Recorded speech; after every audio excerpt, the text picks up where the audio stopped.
السلام علیکم ورحمۃ اللہ وبرکاتہ۔ میں ہوں احمد ساکی اور آپ دیکھ رہے ہیں احمد ساکی یوٹیوب چینل۔ ناظرین سامعین، ہمیشہ سے یہی سنتے آئے ہیں کہ ہر کوئی اپنے لیے جیتا ہے، ہر کسی کو اپنی فکر ہے، کسی دوسرے کا احساس اور رواداری ختم ہوتا جا رہا ہے، بلکہ لوگوں کی زبان پہ تو یہاں تک الفاظ آ چکے ہیں کہ اب تو سب کا خون ہی سفید ہو چکا ہے۔ مگر میں موجود ہوں جڑا والا کے زاہد عمران بھائی کے پاس کہ جنہوں نے یہ سارے کے سارے الفاظ غلط ثابت کر دیے ہیں اور انہوں نے احساس اور رواداری کی زندہ مثال پیش کر دی ہے کہ انہوں نے اپنی سسٹر کے لیے اپنا گردہ ڈونیٹ کر کے ایک زندہ مثال پیش کر دی ہے سب کے لیے کہ آج بھی خون سرخ ہے، آج بھی خون میں حرارت اور جوش ہے، آج بھی رواداری اور احساس موجود ہے۔ تو ہم ملتے ہیں زاہد عمران بھائی سے اور ان سے پوچھتے ہیں کہ ان کی سسٹر کو یہ کڈنی ٹرانسپلانٹ کی ضرورت کیوں محسوس ہوئی، کیوں پیش آئی، کیا وجہ بنی کہ ان کی سسٹر کو کڈنی ٹرانسپلانٹ کرانی پڑی، اور یہ کڈنی ٹرانسپلانٹ کرنے کے لیے گردہ دینے اور کڈنی دینے کا فیصلہ زاہد عمران بھائی کا ہی کیوں تھا۔ تو آئیے ناظرین چلتے ہیں زاہد عمران بھائی کے پاس اور ان سے پوچھتے ہیں کہ انہوں نے اتنا بڑا فیصلہ کیسے لیا کہ انہوں نے اپنا گردہ نکال کر اپنی بہن کو ڈونیٹ کر دیا، اپنی بہن کو گفٹ کر دیا۔ السلام علیکم ورحمۃ اللہ وبرکاتہ۔ وعلیکم السلام ورحمۃ اللہ وبرکاتہ۔ زاہد عمران بھائی، مجھے یہ بتائیے کہ کڈنی ٹرانسپلانٹ کرنے کے لیے اتنا بڑا فیصلہ اپنی سسٹر کے لیے اپنی زندگی داؤ پر لگا کر ان کے لیے اپنا گردہ جو ہے آپ نے ڈونیٹ کیا، گفٹ کیا، اس کی ضرورت کیوں محسوس ہوئی؟ السلام علیکم۔ آج سے 7 سال پہلے میری سسٹر کے کڈنی میں سٹون بن گیا تھا۔ وہ سٹون جو ہے نا، سٹون وہاں سے کڈنی سے پھسل کے جو یورین والی نالی ہے اس میں آ کے پھنس گیا تھا، جس کی وجہ سے ان کا جو ہے نا ایک کڈنی پہ سارا پریشر آ گیا، ایک کڈنی میں یورین رک گیا اور دوسری کڈنی پہ سارا پریشر آ گیا، جس کی وجہ سے جس کڈنی پہ پریشر آیا وہ کڈنی فیل ہو گئی۔ سب سے پہلے ہمیں ڈاکٹر نے ڈائلسس کا مشورہ دیا، جس پہ ہم نے عمل نہیں کیا۔ ہم ڈر رہے تھے، ہم چاہ رہے تھے کہ اس کا کوئی اور حل نکلے۔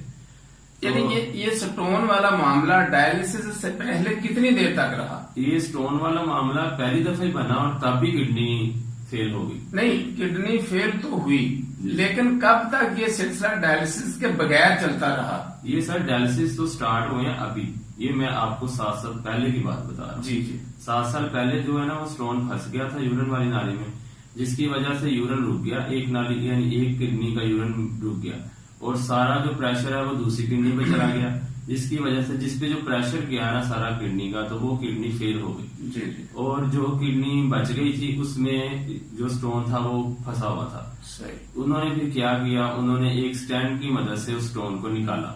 ٹھیک ہے۔ جب سٹون کو نکالا تو اس کا جو یورین ہے وہ آنا شروع ہو گیا۔ صحیح۔ تو ڈاکٹر کے بقول کہ آپ کا ایک کڈنی جو ختم ہو گیا اور ایک بچ گیا، اس کے سہارے آپ ساری زندگی گزار سکتے ہیں۔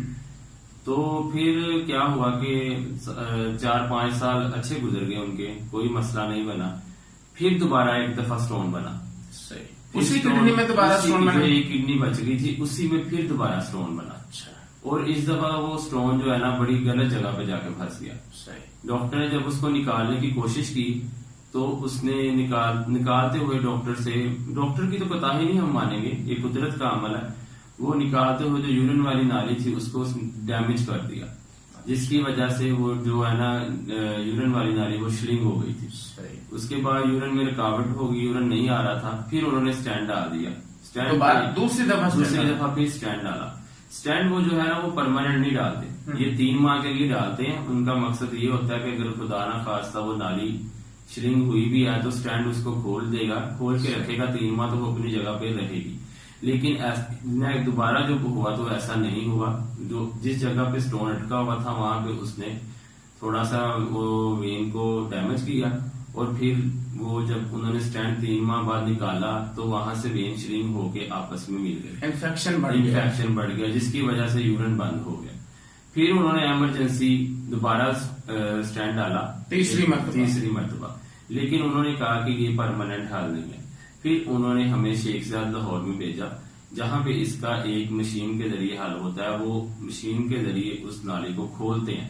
یہاں میں آپ کا سوال جواب کاٹ رہا ہوں۔ جی جی پوچھنا مقصود یہ ہے کہ 3 دفعہ سٹینٹ ڈالا گیا، جی جی کیا آپ کی سسٹر کو اس سے مزید تکلیف بڑی نہیں؟ ظاہری بات ہے کہ اس کے لیے بہت بڑی پریشانی کی بات ہے۔ سٹینٹ ڈالا، وہ ناکام ہوا، پھر دوسری دفعہ ڈالا، پھر تیسری دفعہ ڈالا۔ جی جی عام لوگ جو ہیں وہ تو دل چھوڑ جاتے ہیں اتنی دیر میں۔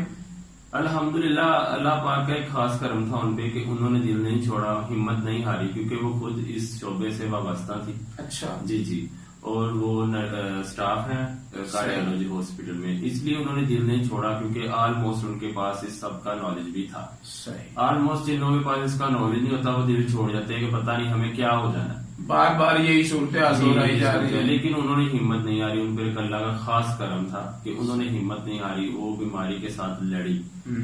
پھر 7 سال مطلب 5 سال ایسے گزرتے گئے، پھر دوبارہ بلڈ پریشر ہائی ہونے کی وجہ سے ان کا جو کڈنی ایک بچا ہوا تھا وہ بھی خراب ہو۔ اچھا، بلڈ پریشر کب سے ہائی ہونا شروع ہوا؟ سر جب پہلی دفعہ کڈنی کا مسئلہ بنا تھا نا، تب جب یہ کہتے ہیں کہ جس کو کڈنی کا مسئلہ ہوتا ہے اس کو ساتھ بلڈ پریشر کا مسئلہ لازمی ہوتا ہے، تو اس کے لیے انہوں نے میڈیسن سٹارٹ کروا دی تھی، لیکن کئی دفعہ بلڈ جو ہے نا وہ کنٹرول نہیں بھی ہوتا، اس لیے اس دفعہ بھی بلڈ کنٹرول نہیں ہوا بلڈ پریشر، اور اس نے جو ہے نا وہ کڈنی کو ڈیمیج کر دیا، یعنی ختم کر دیا۔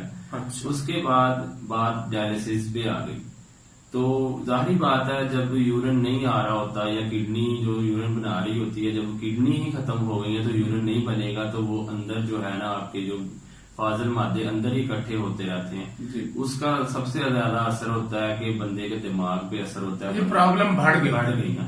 تو ڈائلسس نہ کروانے سے جو ہے نا اگر یورین نہیں آ رہا تو وہ پھر اس کا سارا اثر دماغ پہ پڑتا ہے، انسان کے دماغ پہ اثر ہوتا ہے، یہاں تک انسان پاگل ہوتا ہے، اس لیے ڈائلسس کروانا۔ اچھا، یہ ڈائلسس کا جو مشورہ تھا یہ کن ڈاکٹر صاحب کی طرف سے دیا گیا؟ یہ سر فیصلہ آباد کے یورولوجی ڈاکٹر ہیں، ان کا مجھے نام نہیں ان کا مائنڈ میں آ رہا، کیونکہ 7 سال پہلے کی بات ہے، تو اس کے انہوں نے ہی بتایا تھا کہ تب ڈائلسس ہونے، تب تو خیر ہم نے نہیں کروایا کہ وہ انہوں نے اسٹون نکالا، لیکن اب جب فیل ہو گئے تو انہوں نے کہا اس کا حل ہی صرف ڈائلسس ہے، سیکنڈ اس کا آپشن ٹرانسپلانٹ ہے، لیکن فوری طور پہ ڈائلسس کروانا ضروری ہوتا ہے، کیونکہ انسان کی جان کو خطرہ ہوتا ہے، اس کو ہارٹ کا مسئلہ بن جاتا ہے۔ تو یہ ڈائلسس جو ہے آپ کہاں سے کرواتے تھے اور اس کا پیریڈ کتنا ہوتا ہے اور اس میں پیشنٹ کی کیفیت کیا ہوتی ہے؟ سر یہ بہت تکلیف دہ عمل ہے کہ مینٹلی طور پہ انسان جو ہے نا وہ مر جاتا ہے، اس کی وجہ یہ ہے کہ ایک ویک میں 2 دفعہ بھی ڈائلسس ہوتے ہیں اور 3 دفعہ بھی ڈائلسس ہوتے ہیں، اور اس کا سر ڈائلسس کا جو پیریڈ ہے 3 سے 4 گھنٹے ہے، اور وہ مشین میں آپ کو لگا دیتے ہیں، جس کا یعنی وہ جو کام کڈنی کرتا ہے وہ کام اب مشین کر رہی ہوتی ہے، وہ یورین آپ کے اندر سے گندا فاضل مادہ سارا نکال دیتے ہیں، آپ کا بلڈ صاف کر دیتے ہیں، وہ سارا ریپیٹ ہو کے بلڈ انسان مشین سے ہوتا ہوا انسان کے جسم میں واپس چلا جاتا ہے۔ یعنی اس مشین کا کام یہ ہے ہاں جی کہ جو فاضل مادے ہیں یا یورین ہے بلڈ سے وہ اس کو علیحدہ کر دیتا ہے اور جسم سے نکال دیتی ہے وہ مشین، بالکل، اور جو بلڈ ہوتا ہے وہ سرکولیٹ ہو کر دوبارہ جسم کے اندر واپس ایسے ہی سر ایسے ہی۔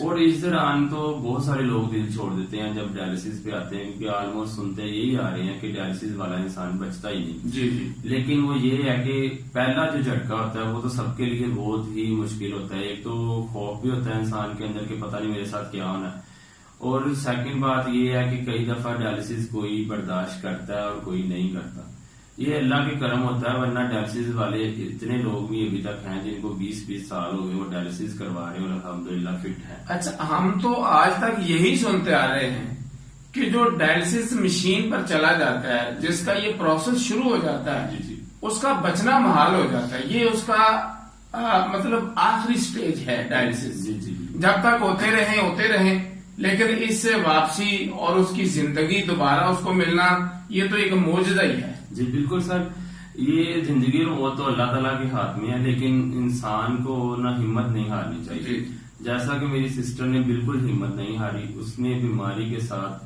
جنگ کی اور الحمدللہ وہ جنگ بھی جیتی۔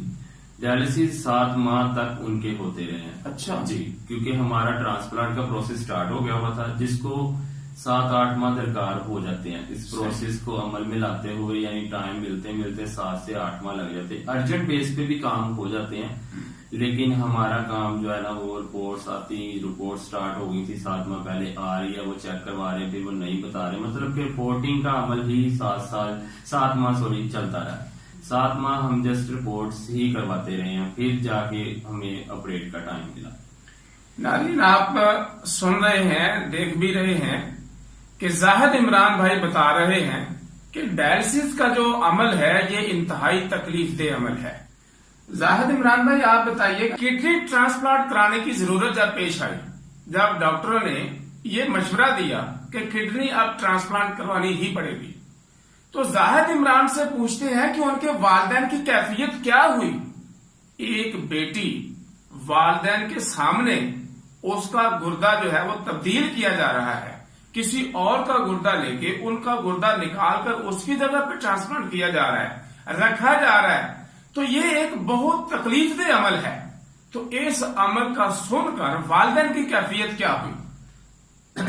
جی بالکل، والدین کے لیے تو بہت زیادہ پریشانی کا عمل تھا، کیونکہ ایک طرف ان کی بیٹی تو دوسری طرف جو کڈنی ڈونیٹ کرا تھا وہ ان کا بیٹا یعنی کہ میں، تو والدین اس حد تک پریشان تھے کہ اس کو تو مسئلہ ہے ہی ہے، اس کی جان بچانا بھی بہت ضروری ہے، لیکن وہ مجھے لے کے زیادہ ہی پریشان ہوئے کہ ایک کو تو چلو مسئلہ ہے ہی ہے، اللہ کی طرف سے ہوا تو ہم اس کو بھی رسک میں ڈال رہے ہیں، لیکن الحمدللہ میں نے فیصلہ خود نے یہ لے لیا تھا، کیونکہ میں اپنے والدین کو پریشانی میں نہیں دیکھ سکتا۔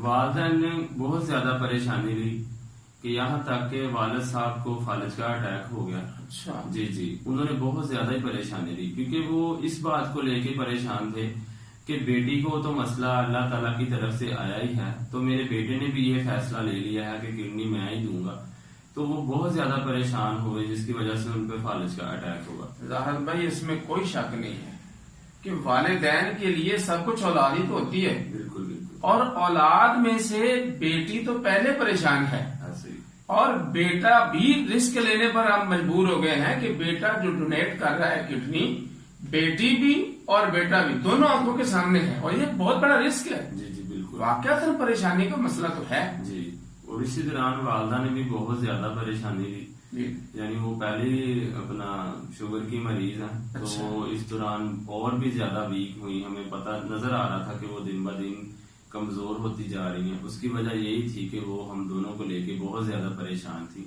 کیونکہ ٹرانسپلانٹ کے درمیان کچھ ہو نہ جائے، یہ ہو جیسے کہ ان کے مائنڈ میں جو کچھ چل رہا تھا، تو اس لیے وہ زیادہ ہی پریشان ہو گئے تھے کہ والد صاحب کو فالج کا اٹیک ہوا۔ اچھا، اتنی پریشانی انہوں نے لی؟ جی، بہت زیادہ پریشانی لی کہ ان کا بلڈ پریشر شوٹ کر گیا اور ان کو فالج کا اٹیک ہوا۔